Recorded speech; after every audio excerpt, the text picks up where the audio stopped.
বৃহস্পতিবার দিবাগত রাত 12:30টার দিকে মিন্টু রোডের গোল চত্বরে হঠাৎ করে অবস্থান নেন বৈষম্য বিরোধী ছাত্র আন্দোলনের নেতাকর্মীরা। নেতৃত্ব দেন সংগঠনের মুখ্য সংগঠক আব্দুল হান্নান মাসুদ।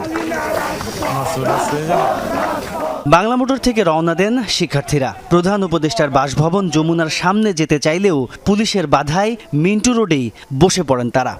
গোটা বাংলাদেশে সাঁড়াশি অভিযান পরিচালনা করতে হবে এবং যত অবৈধ অস্ত্র রয়েছে সেগুলো 24 ঘন্টার মধ্যে জব্দ করতে হবে।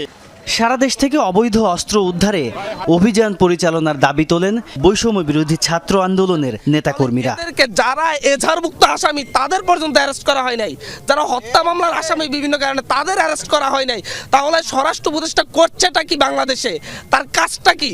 যদি অস্ত্র উদ্ধার করতে না পারে তাহলে আমাদেরকে বলুক, আমাদেরকে গুলি করে মেরে ফেলুক। আমরা এখানে এসেছি, আমাদেরকেও গুলিটা করে দিক, তাহলে আমরা মরে যাই।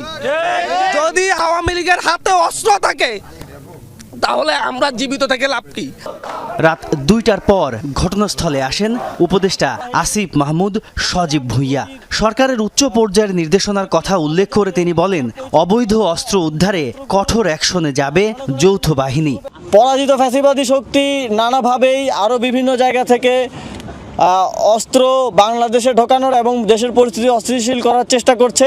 সম্মিলিত যৌথ বাহিনী আছে, সেই যৌথ বাহিনীর অভিযান অতি ইফেক্টিভভাবে যাতে আবার পরিচালনা করা যায় এবং যে অস্ত্রগুলো জনগণের জন্য হুমকি স্বরূপ এখনও বাইরে আছে সেগুলো দ্রুত উদ্ধার করার জন্য আমরা সরকারের সর্বোচ্চ পর্যায় থেকে নির্দেশনা দিব।